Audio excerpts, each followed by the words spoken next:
Um, the institute actually tells us that recording is mandatory, and I forgot Okay. totally out of habit. All right, so we're discussing about a business case, and we were discussing about project charter. So you Yes. remember we discussed about certain process groups. Let me write them down on the chat window. So we are discussing currently first we discussed about operations versus The project. project Yes. with a start and stop date, whereas operations has a start date, but it is in continuous. No. Continuous phase, right? Now, what Okay. about business case versus project charter? Okay, we discussed last class about five process groups, five process groups, which are initiation, planning, execution, monitoring, Okay. and control. And the last one is closing. Okay, so any kind of project can be divided into these five process groups. All right.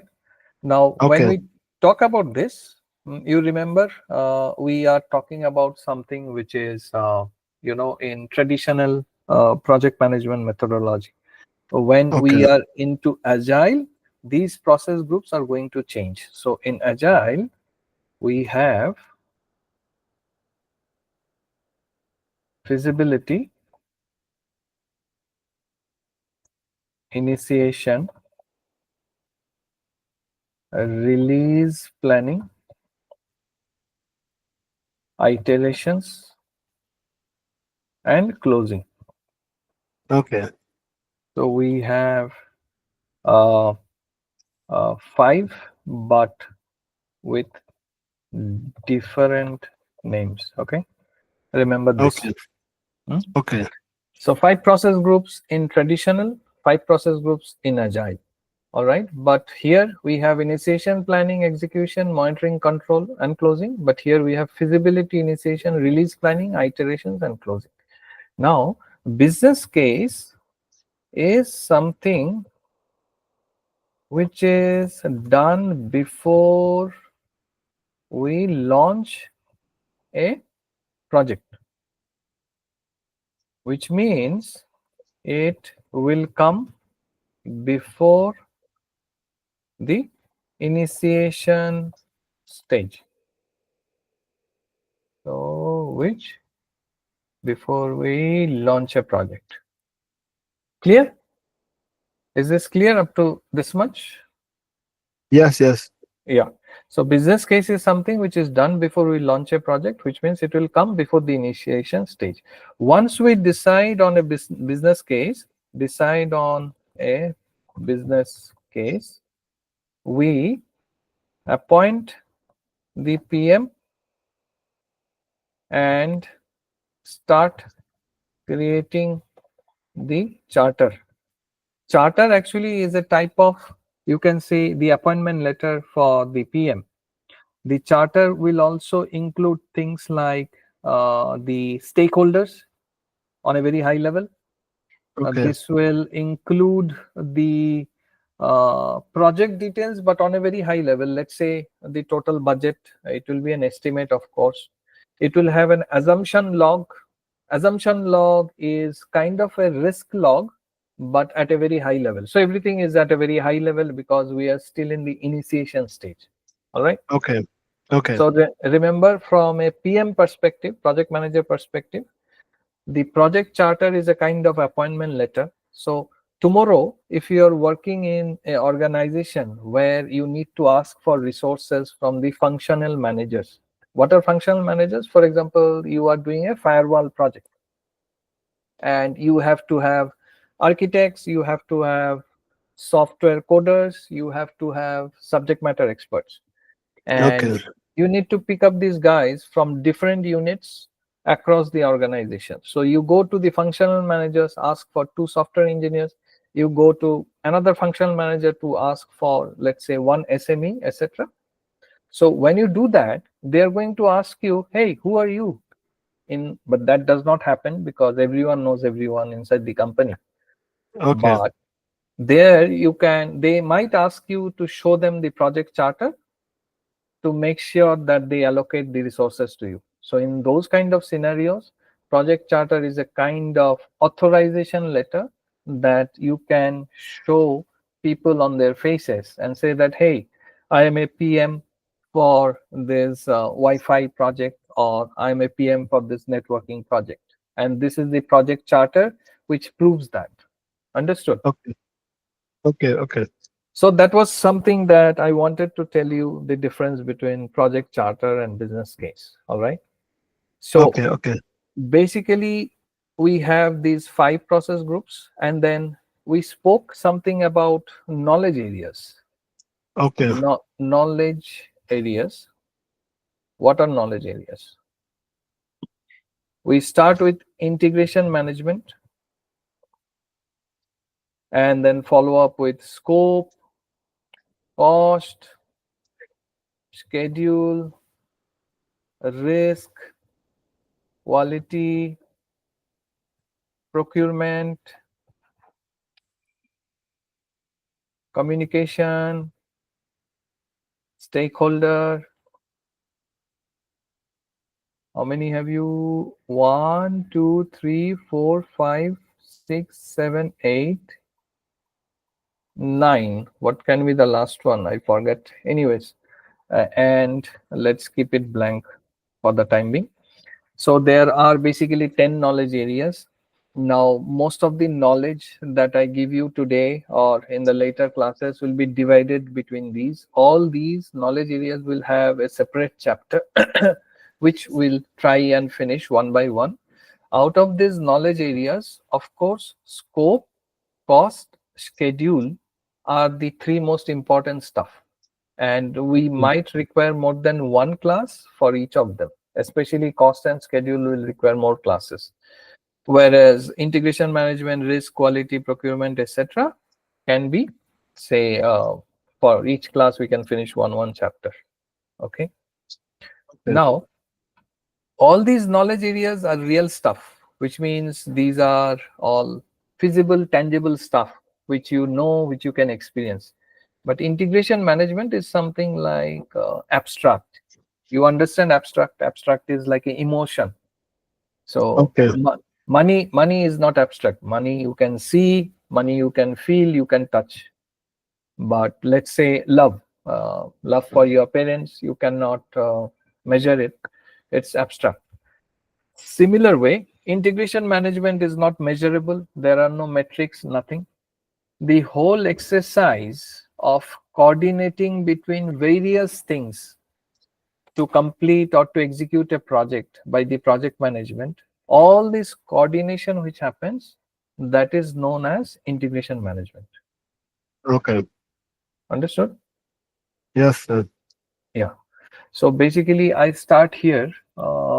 If I can bring it onto full screen. So project integration management, first, what do? We develop a project charter, and then we create the project management plan. Now, project Okay. management plan will include project scope, it will include cost, it will include risk planning, it will include quality planning, blah, blah, blah. Okay. Here I have written the second line. If you see, the project charter is a high level document, Eh, eh, authorizes the project to continue. Okay. Okay. Okay. And in how do you say it? In schedule, in a risk, we study all kind of risk which can affect the project or. Mm. Yeah. So normally risk is a very interesting stuff. So yes, we study qualitative risks, quantitative risk, So quantitative risks are data-driven risks for which you have percentages you can measure. Qualitative risks are subjective risks. For example, it varies from subject to subject. So if you ask me, you are in Senegal, right? So if you go to Iceland, I'll ask you how is the cold. You will say it's too cold. But let's say I was born in London and I go to Iceland. I will say, Yeah. no, it's not too cold. It's comforting for me. But because you come from Senegal, you will find Iceland too cold. Okay. So Okay. the quality rating of Iceland is different for you and for me, the temperature, correct? The perception. The We, perception, yes. So okay. qualitative risk planning is subjective. For Okay. you, it is different. For me, it is different. But for quantitative risk planning will be the same because we go by the Okay. KPIs. What are KPIs? You know that, correct? Yes. Yes. It is the measurement of the Yeah, but risk. key performance indicators. All right. Yeah. KPI is key performance indicators. These are nothing but matrices or metrics which you create to measure. Okay. For example, you are at a service desk and we try and measure how many calls you are answering in a day, how many calls you are dropping. If there are 100 calls, perhaps you are capable of answering only 30 calls. All right. Okay. Okay. You are dropping 70% of the calls, but your target to meet is 50% calls. So if I capture your rate of accepting calls, it is 30%, it is below 50%, so you are not a performer. So that is a metric which I am going to measure you with. We can have further metrics out of these 30% calls that you receive. How many calls result in a good response rate? So you remember at a service desk, we can always tell a customer that if you are happy, can you press 1? If you are not happy, can you press 2, etc. So Okay. then we can have a separate metric which says that out of those 30 calls that you attended, only 10 of them resulted in good responses. All the others rated you as a bad service agent. All right. So Okay. that Okay. is metric number 2. We can have another metric like out of those 30 calls that you took, how many resulted in a upsale as in you were able to make a additional sale on the service already being enjoyed by the customer. Perhaps you were able to sell them a top up. So that is another metric. So these Okay. are examples of metrics or KPIs through which we can measure people. Okay. Okay. So quantitative risk planning is more about metrics. In risk planning, we'll also study about primary risks, secondary risk, tertiary risk, etc. But Okay. we are going to keep it for another day. All right. Let's Okay. not Okay. digress. We need to go step by step, follow a certain procedure. Okay. Cool. Okay. Good. Okay, so where were we? If you look at the screen, the project charter is a high-level document, authorizes the project to continue. Okay, we already discussed that. Okay. The project charter also includes creation of assumption log, and this assumption log, it is updated throughout the project. Clear? Okay. Okay.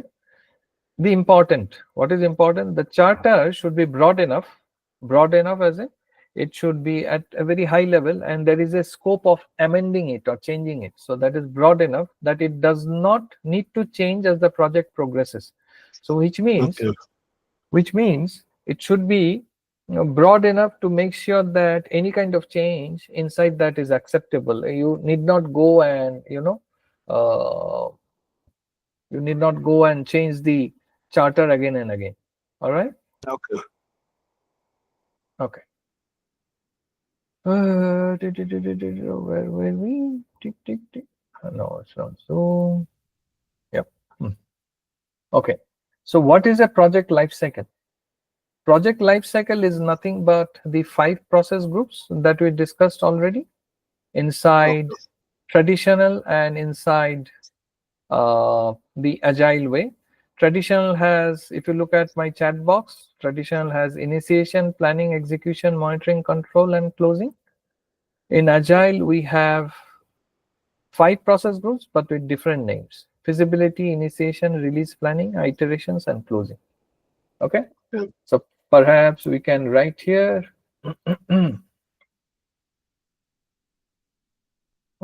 initiation, planning, execution, monitoring, controlling, and closing. And for agile, it is feasibility, initiation, release, planning, iterations, and closing. Okay. So when I send this document to you, make sure you can expand the form and write it here. So what is Okay. IPMCC? What is FIRIC? Okay. Okay. Okay. Hmm. Let's go back here. Let's go back to full screen now. Yeah. PM plan. So what is the project life cycle? Project charter, blah, blah, blah. After which we do a project management plan in the planning stage. So it includes scope, resources, requirements, comms, schedule, risk, cost, procurement, stakeholder engagement, quality. Now, once we do the project charter in the initiation and then we step into the planning stage, we create the project management plan. We have all these items there. We need to make sure that there is a formal approval of the PM plan. The formal approval is normally done by a business sponsor. The business sponsor is the guy who actually is the person who owns the budget and is a senior leader in the organization. Okay. So a formal approval is done by him once we do the project management plan inside the planning stage. And here, if you see project documents, excluding the project charter, agreements, contracts, and statements of work, except these. Other than these, all documents are created and used by the project manager and team, do not require sponsor approval, which means for these 4 things, you need sponsor approval: project charter, agreements, contracts, and statement of work. For these, you need the approval of your sponsor. However, for all other small documents, you normally do not require sponsor approval. Okay. So in the planning stage, once you do the PM plan and you have the approval, you do a kickoff meeting. A kickoff meeting is a meeting where you call all the stakeholders, your engineers, your sponsor, etc., even maybe your customer, and then you just say, okay, we are ready to start the D-Day. Mm. We are ready to do the project. So that's the kickoff meeting. Okay. What you need to remember is all these things are a baseline to compare to actual performance, which means when you start doing your project and there is certain change in your planning, etc., you need to come back and update all these documents. So that's why Okay. I have mentioned here, when you create this initially, these are all a baseline which you compare to your actual performance and keep on altering it or changing it when it is required. Okay. Clear? Okay. Yes. So we are right now, this is initiation, this is planning. Now we are going to the execution phase. What we do in execution, we actually do the real work in execution. We gather the work performance data. Work performance data as in whatever your team is doing, you are watching them, correct? and you are trying to make sure that anything which falls between the cracks, somebody is not performing, you conduct a team meeting, you pull him up and tell him, hey buddy, what's your problem, let's do it like this, let's not do it like that. Creating and using the issue log. The issue logs are something which are current issues which are happening right now in your execution phase. So you are supposed to maintain that, create it, and make sure that you close all the issues. If you see there is a problem, you can always request changes and completing work resulting from approved change request. Okay. Now, there is a very thin difference between execution, monitoring, and controlling. In fact, you will see in a project when you are into these 5 groups, right? There will be constant movement from each of the groups to the previous one or the next one. So it's a bidirectional arrow. Tick, tick, tick, tick, Okay. tick, tick. Though it's a circle, but you will keep on moving between different stages, except initiation. Okay.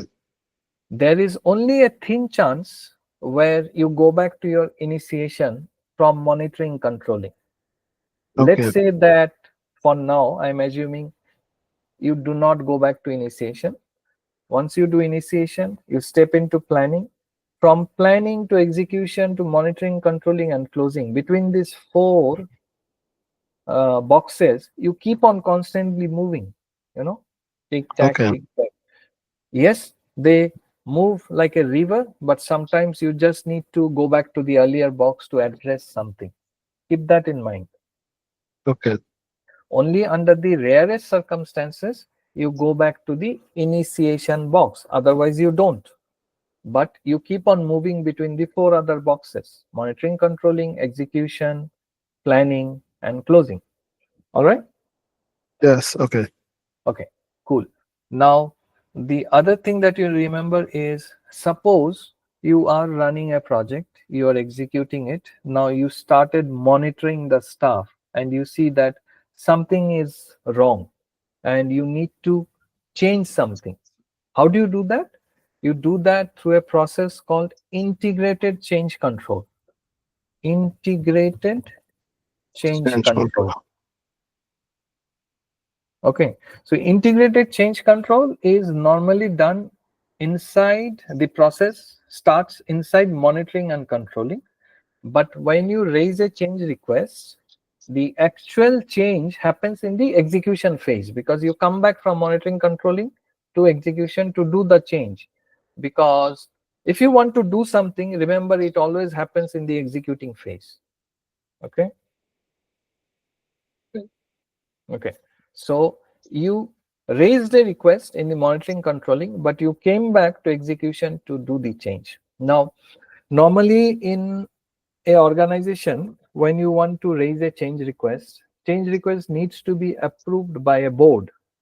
This board is called change control board. Okay. Okay. CCB. CCB. Okay. And control board. Yes. Yes. So let me write it down for you.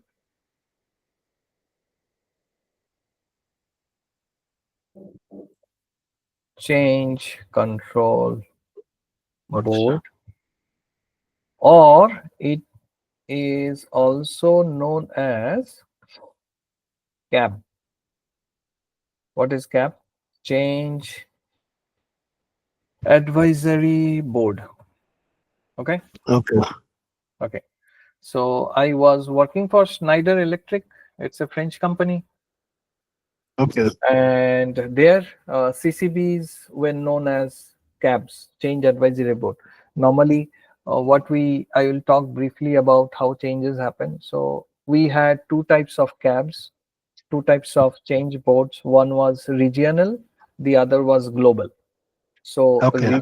regional CABs, normally they are localized to a particular region. For example, Asia Pac. Okay. Asia and Pacific nations like India, Japan, China, Australia, they were Okay. under Asia Pac. So any Okay. kind of change which impacts the users in Asia Pac will be addressed by the regional CAB. Okay. But if we have a change which needs to be done which will impact users across the globe, maybe in North America, maybe in Argentina, maybe in Europe, maybe in South Africa, maybe in China. Then you go to the global CAB. Okay. So two types of CAB or two types of CCBs, regional and global. Normally, what is done is there are stakeholders, and you are, let's say, a project manager, and you want to approve a change request before you do the change. So you create a PPT, you write what is the change about, what is the project you are doing, what is your target date, what is the impact of doing the change, what is the impact of not doing the change, And okay. okay, and what is your, in case things go wrong, for example, you are supposed to uh, install a patch on a software, all right, and something goes wrong and the software crashes, which will result in a database crash for, let's say, 10,000 users. So Okay. in that case, what is your rollback plan? Rollback plan as in you uninstall everything and go back to how it was earlier, etc. And Okay. last but not the least important is who is going to execute the change, name of the engineer, his phone number, email ID, his escalation point in case you want to escalate and he is not reachable, and what is the time window for the change in GMT. All right. It should be always Okay. in GMT because people then can calculate based on their time zone that they are in. All right. So this is how a CCB, a Change Control Advisory Board works, or a CAB works. Okay. Okay. So after that, we come to the close project phase. Close project phase is the last of the process groups. And this is basically where you try and document your learnings and do meetings with people and try and see retrospective meetings, we call them, because you look back at your performance, find out what could have gone better, what could have been done better. You look at the good points and the bad points, you document all your learnings, put that in the archive for somebody to use it for their projects at a later date. So that's close project phase. And you also get approval from your customer that okay, this product or service is ready to hand over to you. Okay. So Okay. close project phase is case study and archive. Now I have given you two homeworks here. What is straight line depreciation? And if you have to start a shelved project, what costs are generally to be ignored? So you Google them, find it out. I'm going to Okay. send this notepad to you, your email. Can you type your email ID, please, here? Or maybe I have it already. Is it? No, I don't have. I don't have your email Uh, ID. If you can type your email ID here, it would be helpful to me. And I'll send this notepad to you after we okay. end the class. No, no, no. It have a mistake. I will correct it. Okay.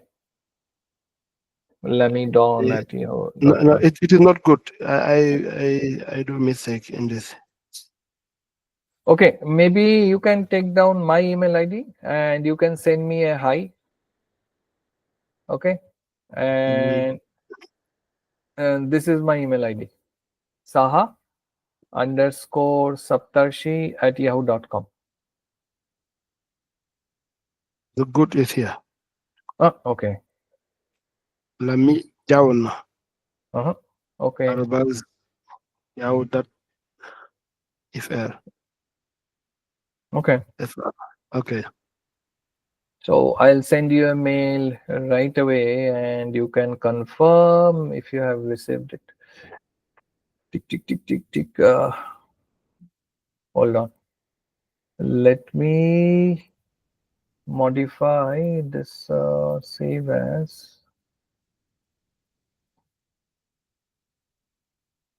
Put today's date here, 23/11/24. Project integration management, download, save. Okay. So now I'm going to send it to you. Yes, the notepad is on its way. Okay. And you can also, you know what? Mm, I receive it. Yeah, you received it. You can also copy paste the chat notes on a notepad, keep it with you. Okay. Yes. Yeah. All right. And I think the recording would be available to you on the Google Meet window itself. So you can listen to my recording. Now, Okay. Okay. we have finished the integration chapter, project integration chapter. Next class, we are going to do scope. Now, Okay. are you free tomorrow? Can we do our second class tomorrow? Yes. Yes. Yes. Can I can we? align it to your Yeah, planning. yeah. So maybe tell me what time you are free. Uh, Depend to your planning. You can propose a time, and I adapt my planning. Okay. What about 2 p.m. your 2 time? p.m. here. Here, Mm-hmm. yeah, my time. It is Mm-hmm. okay. It is Sure. okay. Yes, Okay. yes. So, okay. So let me write down then. Second And class, mm, approximately the course duration is 15 classes. how many hours? I say Oh, how many hours? So normally duration. we will do 40 minutes to 1 hour. Okay, Okay. okay, okay, okay, Sometime if the chapter is short, for example, integration management is little easy. So we are okay, finishing it within 40-45 minutes. I do not okay, want okay, to start scope management right now because it will be not getting continued. So for scope management, perhaps we need 1 hour and more. So we'll come to that later. So okay, to answer your question, we'll have 15 classes. We plan to wrap up everything within 13 classes and leave the next two classes for exercises and question and answer. okay, But okay, if you are not satisfied, you need more classes, we'll of course do it. I'm not going to leave you and go away and say okay, that, okay, okay, I've done 15 classes, tata. Okay. okay, okay. And Okay.